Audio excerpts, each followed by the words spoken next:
100 अश्लील वीडियो, 5 मासूमों की नरबली और महज 10 साल के भीतर 1500 करोड़ का साम्राज्य। यह कोई फिल्मी विलेन की कहानी नहीं बल्कि अशोक खरात के काले कारनामों का वो काला चिट्ठा है जिसने इंसानियत को शर्मसार कर दिया है।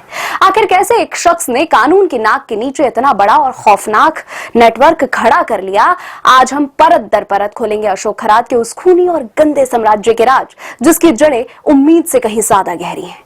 महाराष्ट्र का ज्योतिष अशोक खरात यौन शोषण, ब्लैकमेलिंग और ठगी के आरोपों में जांच के दायरे में एसआईटी की छापेमारी में 100 से ज्यादा संदिग्ध वीडियो, 8 लाख रुपए नगद, एक पिस्टल और बड़ी मात्रा में संपत्ति से जुड़े दस्तावेज बरामद हुए हैं। पिस्तौल की 5 गोलियां गायब है जिससे नरबली की आशंका और गहरी हुई है।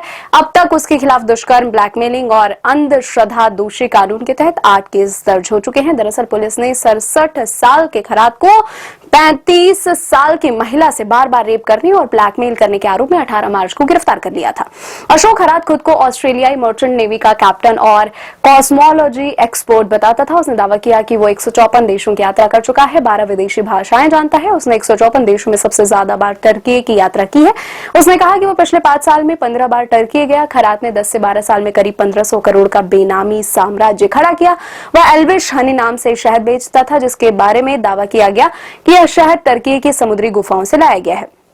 शहद से यौन शक्ति बढ़ाने का दावा किया गया। इसकी कीमत 9 लाख रुपए प्रति किलो तक बताई जा रही थी। जांच में सामने आया कि आरोपी महिलाओं की निजी परेशानियों का फायदा उठाता था। वह खुद को ज्योतिषी और न्यूमरोलॉजी और धार्मिक अनुष्ठानों का बड़ा जानकार बताकर लोगों को भरोसे में लेता था। जिन महिलाओं को पारिवारिक, वैवाहिक या स्वास्थ्य जिससे जुड़ी कोई समस्या होती थी उन्हें वह अपने ऑफिस बुलाता था और पूजा पाठ के नाम पर नशीला पदार्थ देकर यौन शोषण का आरोप है। पुलिस के मुताबिक वह कई बार महिलाओं को यह कहकर डराता था कि उनके पति को जान का खतरा है या ग्रह दोष के कारण बड़ा अनर्थ हो सकता है और इसी डर का फायदा उठाकर उनके साथ शारीरिक संबंध बनाता था।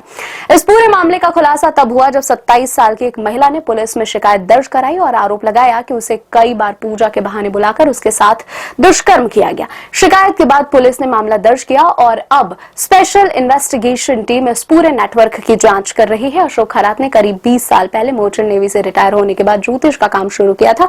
धीरे धीरे उसने हाई प्रोफाइल कंसल्टेंसी का रूप दे दिया। उसके क्लाइंट में नेता, बिल्डर, बड़े कारोबारी और चुनाव लड़ने वाले लोग शामिल बताए जाते हैं। पुलिस के मुताबिक वह निजी कंसल्टेशन के लिए लाखों रुपए तक की फीस लेता था और कई मामलों में उसकी फीस 50 लाख रुपए तक भी बताई जा रही है। इस मॉडल के जरिए उसने करोड़ों की संपत्ति खड़ी कर ली और अब जांच के दायरे में है।